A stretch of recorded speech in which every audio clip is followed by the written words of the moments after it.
And we are live. Welcome, everyone, to the Connected for Real podcast.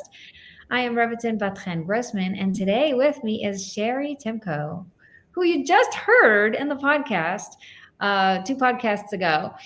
And today we're doing a follow-up because when I posted this podcast was a year after we recorded, and I thought, hey, that would be really fun to hear a follow-up.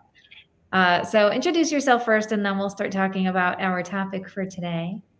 Great. Great. Thank you so much for having me. I am a couples relationship coach. I'm also a psychotherapist who specializes in couples. So I really get my whole life is kind of immersed in how to help couples. I'm also mom to 3 daughters, 2 of who are now in college. So letting go of those daughters, that's really hard. I don't know. Those are probably the highlights. Yes. Oh my gosh, a year is such a long time, and suddenly there's different things happening and all the different moves and the changes. So I totally get it. Oh my goodness. Okay, so last time we spoke about how you help the couple and I help the wife. And today I want to focus more on using dating as a way to fix your marriage. And I'm talking about dating your own spouse, obviously. Um, you know, obvious. But When yeah. you Google that, you come up with all sorts of crazy things. So it's good to clarify. Don't Google it. Dating while married. Yes. So date your spouse in order to fix your marriage. Let me hear more about that. Tell me how you came up with this, what you came up with. Obviously, it's not something you made up. We all know it's a good thing to date your, husband or your wife, whoever you're listening to, whoever's listening to us. But what did you do to make it more practical, more realistic, more doable? So this idea really started 2 years ago when I opened my Facebook group. It's called Date Night Community, and it's to support married couples. And I post 3 date night questions every week.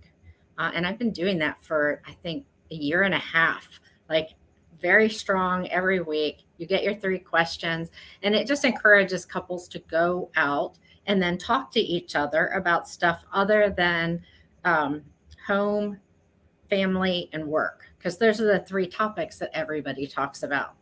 So Right. sometime last year, I was like, oh, right. This always bothers me that people give up the fun. Like they get married because they found this person who they have fun with, they connect with, they love, and then they stop having any fun. So I was like, okay, I bet I can fix the relationship problems with structured questions. So I have a group going through my course right now. I'll run it again in a couple months. But they go on a date. They spend 30 minutes talking about these specific questions to walk them through problems and communication and how they want to continue. And then they do something fun. So it's a lot. I'm just really enjoying it. I hear the word fun and I start getting excited. It is so exciting to get out of the box, right? To we have so much structure in our life. And you think that, okay, we're going on a date, no structure, just have fun. But when you have that freedom and you don't know what to do with it, you get lost in all of that freedom of no structure. And I love how you bring structure back into that container and make it doable. Yeah. A lot of couples will go on a date and then get into an argument. And then it makes it hard for them to go on a date again. So this also addresses that issue of couples, like if you don't deal with your stuff before your date, then your date is when you have to deal with it. So helping to pull those things apart and be able to deal with something a little bit at a time, and then to see the dating as a long-term thing, not just, oh, we have one night this year. I was going to say, how do you deal with the fact that you have so much stuff and no time to date? I have people telling me it's really it's impossible. It's impossible. You have kids, no money, this and that, all these worries, whatever it is happening, 3 jobs, all these different things. And I have people whose job timings are the wrong time, right? Like he works American hours, she works Israeli hours, and like they never see each other. What do you do? Yeah, and I lived it. I even now live in that reality a little bit. When our kids were born, my husband would work during the day, and then I would work in the evening so that they didn't have to be in childcare. So I get this problem. This is like everyone's problem. Well, so in this program, I gave a couple of bonuses, and one is a list of at-home dates, and the other is how to find time when there's not any.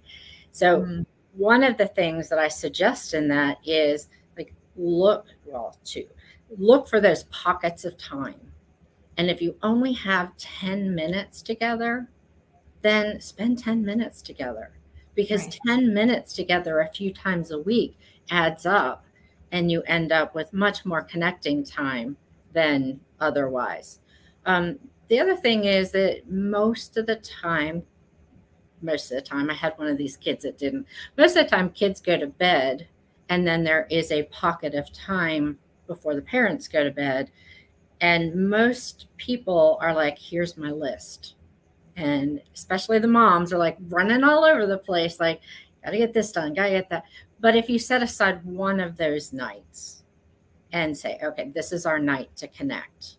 So when I say date night, it isn't necessarily that you get dressed up and you leave the house and you go to some fancy place. No, really, have a date at home. Right. When you say questions, structured questions, it reminds me of the 10 questions before getting married. There was this list that was going around. All of my friends were using it and passing it from one to the other. It started by, someone's mentor gave it to her, and then she passed it on to me, and I passed it on to it. And it was 10 questions that helped you focus. Is this right? Can we get married and make this work? And it was so powerful because even though my husband's not into these things, and he was like, sort of laughing it off and being all, that's crazy or blah, blah, blah, whatever.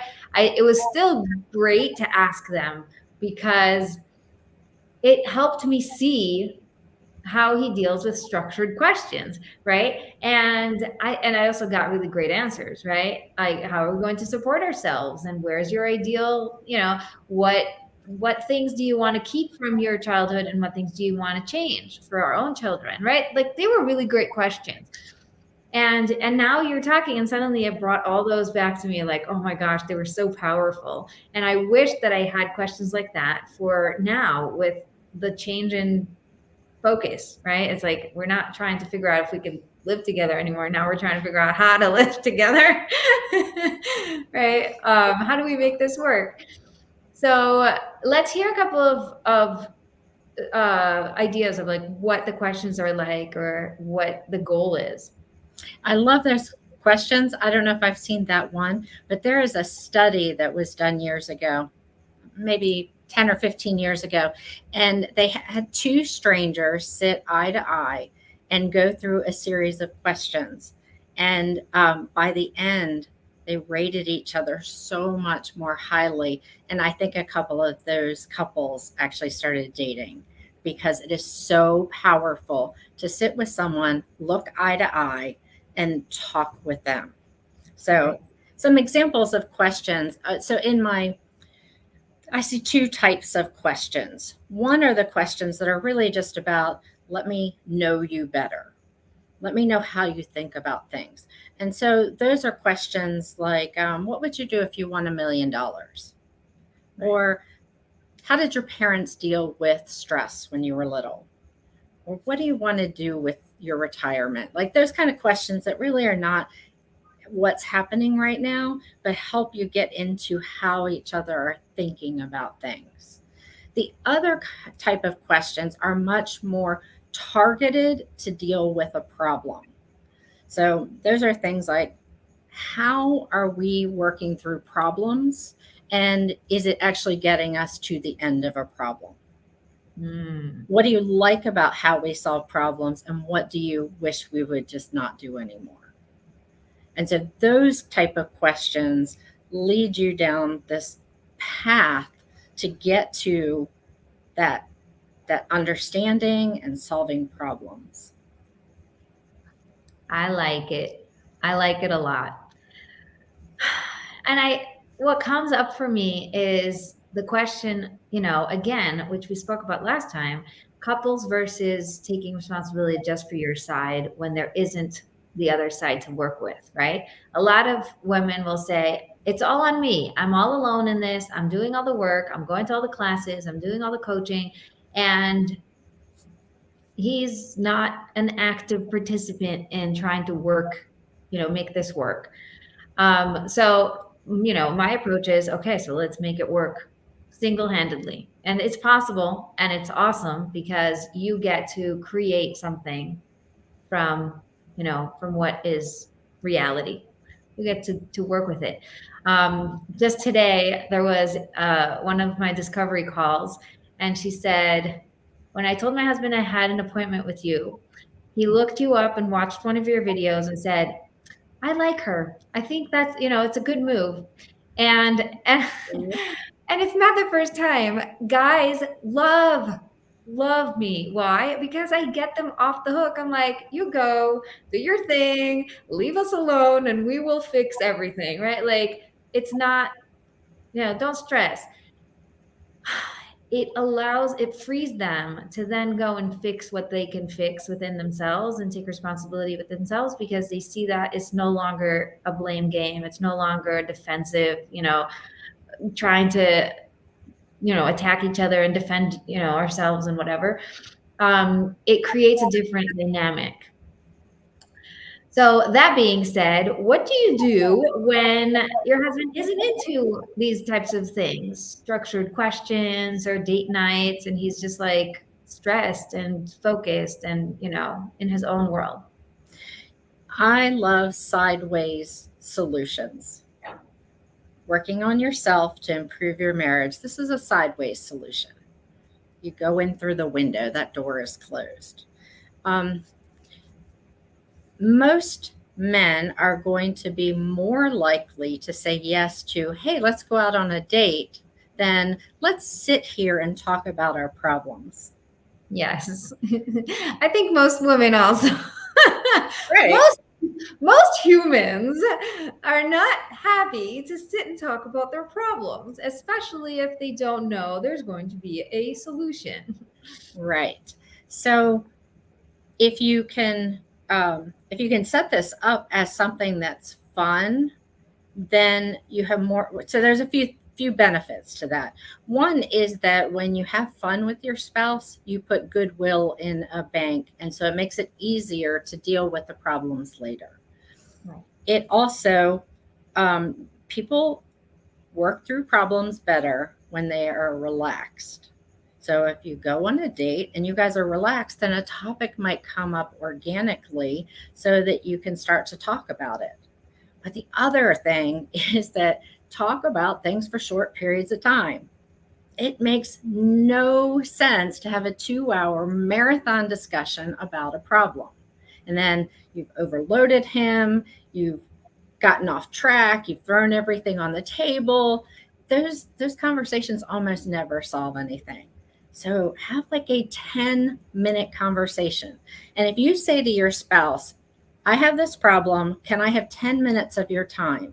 And then you stick to 10 minutes, they're going to be much more likely to talk about that again. But what most people do is, all right, we've been talking for 10 minutes. This has been going great. Let's try 15. Let's just keep going. No, stop talking. Tell them, I'll bring this up again so we can talk about it again. But stick to your time limit. Right. Oh, it's so beautiful. You know what? Also, it makes me realize that the turnarounds are so powerful. Anytime you say, yeah, but my husband doesn't want to, my husband is not into these things, turn it around right? Like, are you into these things? Like, do you want to?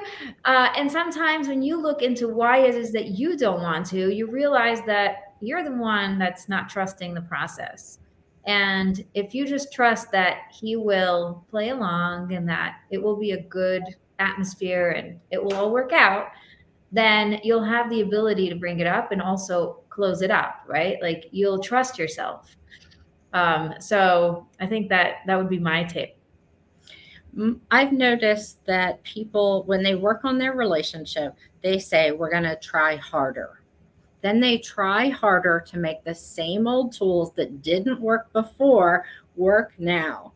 So trying harder means learning something new, trying something new, seeing whether it works, and then coming back and being like, okay, this is better. Or, man, that didn't work at all. Let's go back to what at least was better than this. But stop trying harder to make the same old relationship tools work that didn't work before. Oh my gosh. I love that. Stop trying harder with the same tools that aren't the right tools for you. Wow. Yes. It doesn't have to be this hard. I think that couples overcomplicate their relationship. And so a lot of it is like, how do we simplify this? How do we make it so that you don't get hurt and I don't get hurt, but we still can talk about things? Right. And now I'm in a marriage program, not a marriage program, a money program with Yael Trush. It's called God Wants You to Be Rich. And it's a really great program. Her main thing is called money dates, where you go with your husband, sit down for 10 minutes and talk about your money, and then stop, close it up, and come back to it next week. You don't have to solve all your money problems in one day, right? You could sit down for 10 minutes and say, what's your first money memory? And be done with that, Yeah, You I don't love that. I'm actually going to look that up. Someone said that to me just this week. God doesn't want you to be poor. Like that's not his goal here. And so I think that sounds like a really interesting program. It is a very good program. I highly recommend it. And I'm in it now because I love everything she does. You know what's interesting? I mean, we could totally go on this tangent for just a moment because it has everything to do with your marriage and with everything else in your life. People think that, I think we're programmed or not programmed, but we get messages that it has to be hard, that, oh, welcome to marriage, this is, this is going to be a while, right? Like all these jokes that make it be more difficult than it has to be. And life in general, we make it harder than it has to be. And we get in our own way. Like you said, we go on a date and we go to fight because we don't know what to do, with the abundance. We don't know what to do with the extra time or with the, sudden outpour of money or all these things. Like when things are good, our antennas go wild, like, oh my gosh, something's wrong. Something's wrong because something's good.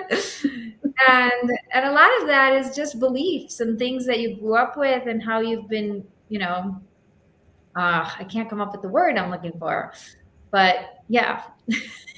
There are a lot of myths around marriage, a lot of advice that secretly sucks. Right? Like bite your tongue. Oh, that's a horrible one. Yeah, these things that. What was the second one you said? That marriage has to be hard. Oh, right. Yeah. Yes, dear. That's another one. Like these are gonna make your life harder. These are gonna make you fight more because it's not gonna work. It doesn't solve anything. Yes.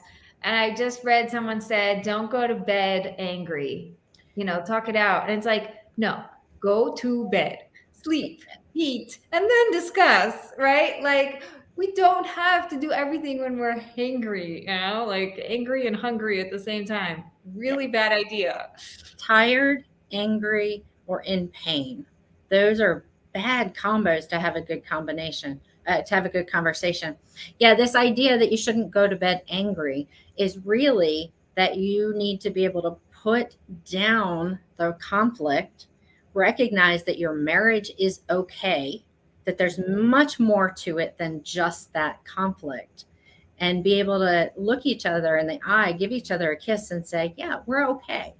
We'll deal with this. It needs to be dealt with, but it doesn't have to wreck our sleep. When people have these marathon conversations, they get emotionally flooded, and then they say harsh things to one another. They exaggerate, they hit below the belt. And that's what happens when you're having this late night conversation. So go to bed. Yeah. Oh, yes. Here we have a question from a listener live, which is really exciting. She says, what do you do if marriage counselor says you're very controlling to a person? Okay.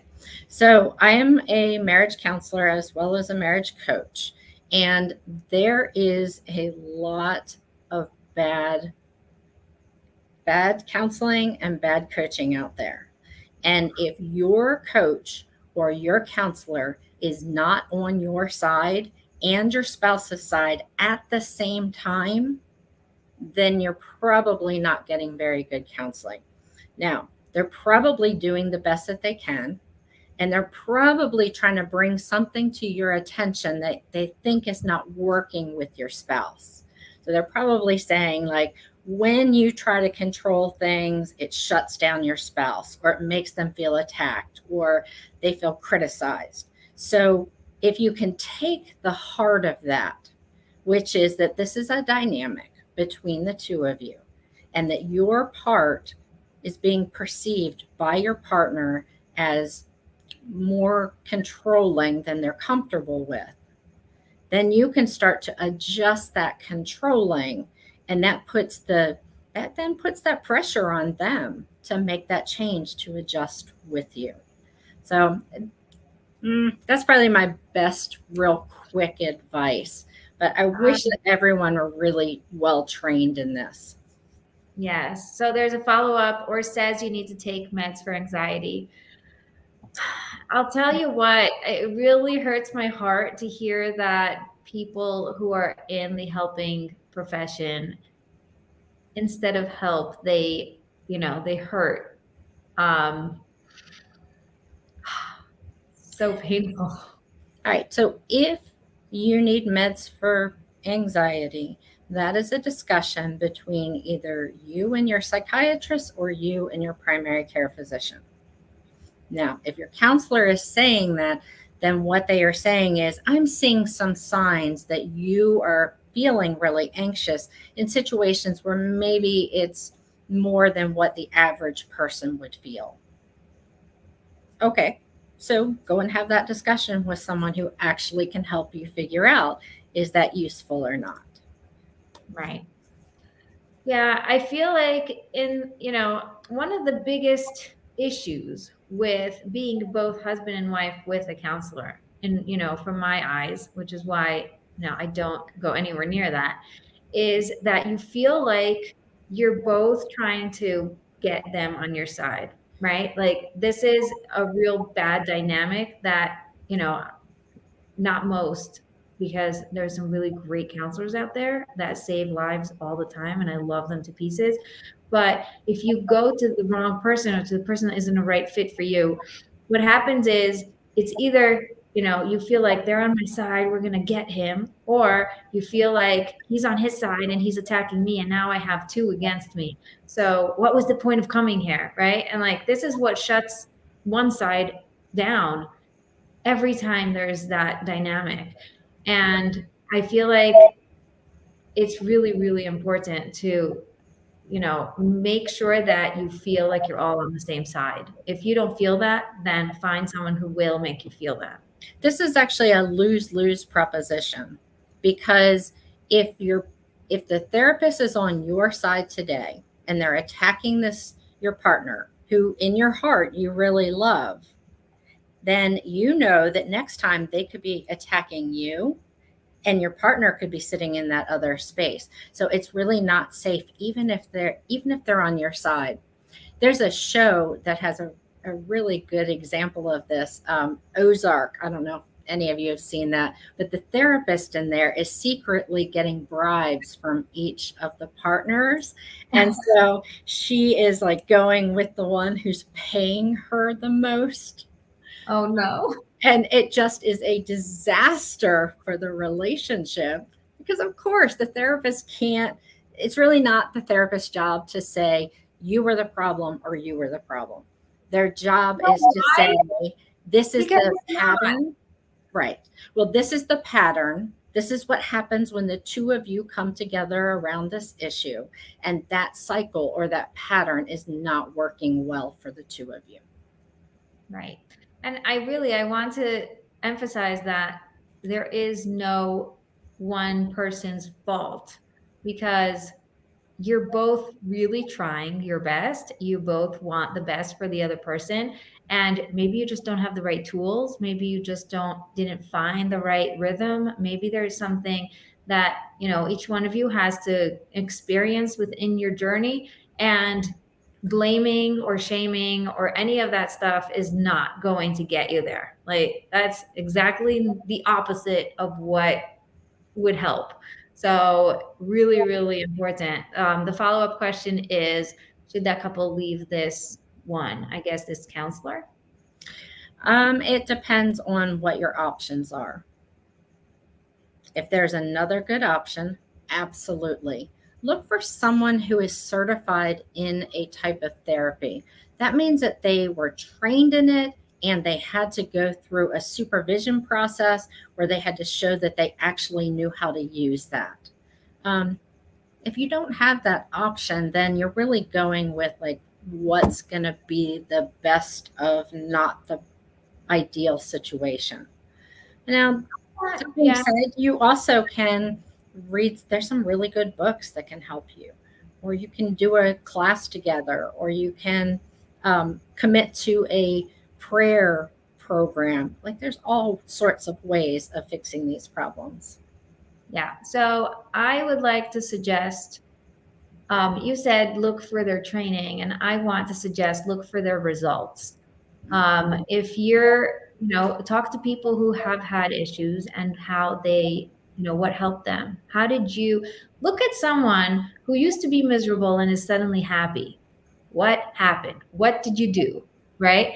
Because sometimes it's not a marriage, specialist. Sometimes it's, I started taking care of myself, and I started, going to yoga, and I started being really happy with art, and I started, finding my mission, and I started to lean into myself, and suddenly, like, oh, okay, I saw that I don't have to be dealing with, the mud all the time. Like, I don't have to be sitting and playing in mud. I can be up here, flying, breathing, doing, and living. So sometimes the answer is just look for the result you want and go after it. Yeah. And mindset shifts can change a lot of things in the relationship. Yes. Yes. I love that. And listen, if it's not working for you and your husband doesn't want to go to a couples counselor, come over here. we're ready for you. It's, it really is so powerful that you're never stuck. There's no such thing as I'm stuck. There's nothing, and in today's world with Zoom and everything, you don't even have it local. Exactly. Right? The last client I worked with was in England. I'm in the US. We just matched up the time and figured out how to meet with each other. Exactly. In my program, I have a woman from England, 2 women from the United States, 3 women in Israel, and we're all on at the same time. We're having a great, great session. And you sit there going, this is a miracle. This is a complete miracle. Like, who thought? Yeah, the world has changed so much in the last 3 years. Like, you have so many more options. Yes, yes. Wow. She says thank you. Here we go. Yay. You're welcome. If you have any more questions, anybody who's live, let us know. We're happy to answer them. I think this is a really fun conversation to see how many choices there are, right? I think this is also why we are doing this podcast to begin with, to bring awareness to all the different options. You could go in as a couple, you could go in as a single, you can try to figure it out with books, you could try to figure out with programs, you can go to a therapist, you can go to a coach, but like really, you should never feel like there is nowhere to turn. Yep. And I think that's the first thing I prayed for is send me the right guidance. Just like help me find who I'm supposed to work with, right? And when I was looking for a coach, that was all I was praying for is like, I don't even care yet if I have the money to hire anyone. I just want to start hearing their freebies. I just want to know who I'm following, who I should be, listening, like being absorbing. Yeah, no, and there's so much good advice out there. So I am practicing, my therapy practice is in West Virginia, that's in the US. And my coaching practice is really worldwide. And if you want to get a taste of this, come into the Facebook date night community because you'll see these questions. One of my favorite things is to find the smallest thing that you can do that will make a change. So things like appreciation, they like practicing appreciation with your spouse not only will change their behavior, but it will change how you think about things. So if you're looking for some support, come into that community, and that way you'll also hear about when my programs open up again. Yes. And can I just tell you, just 2 nights ago, I had my session with all my girls and my ladies, and I did a meditation, a guided meditation, where we had to meet our husband and then tell him something we're grateful for, like 5 things we're grateful for. And then he's going to tell us 5 things he's grateful for. But this is all in your imagination because it's guided meditation. Okay. So the first lady who shared said she just couldn't do the gratitude. She could not be grateful for her husband for anything he does for her because she's so angry with him. It's a protective mechanism that she's putting down. If I see good in him, then I will get hurt. And so we spoke about that, and we really broke that down into, why it is that we are so protective, and what the first step is like being able to notice that this is happening. Obviously it was a long session. I'm not going to tell you all the things, but then the next person who shared said that she couldn't do the second part. She can thank, and she feels very grateful and very appreciative of her husband, but she couldn't come up with anything he's thankful to her because she feels so low about herself. She doesn't deserve thank you. She isn't doing enough. She's not taking, pulling her weight. She's not feeling well, so she hasn't been doing a lot, like, around the house and with the kids or whatever. And she just feels like there's nothing to be thanked for. And so in this meditation, he had nothing to say. Like, she couldn't come up with anything he said. Now, I said to both of them, do you realize that this is your imagination? It is not even real. It's not even real. You had the choice in your mind to make up stuff, to put anything you want in his mouth, to imagine he said thank you for something that you wished you were thanked for. But instead, your brain went, no, worst case scenario, right? Like, wow, it is so hard. And we know gratitude is so powerful, and yet it is something that we have such a hard time with. What is something that you could say to that? We skip most of the very small things, the easy things, because we don't feel it. I don't feel inspired to go give my husband a hug. Okay, that's fine. You can do that only when you feel it.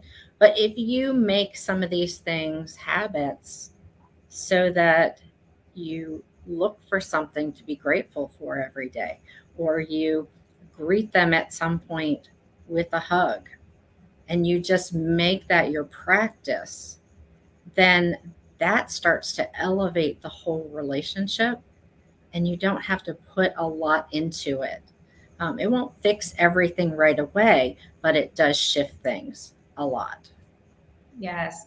I love that. The outside in. A lot of the time we think we have to go from inside out. Like first I have to work on myself and then I have to actually feel it and then I have to do it, right? It's like sometimes just do it and it will seep in and it will start to take a new shape, a new form. It's so powerful. Yes. Gratitude and all these challenges about being grateful are so important. Go do it. Our next question that's coming in is, what is the sign that a coach is right for you?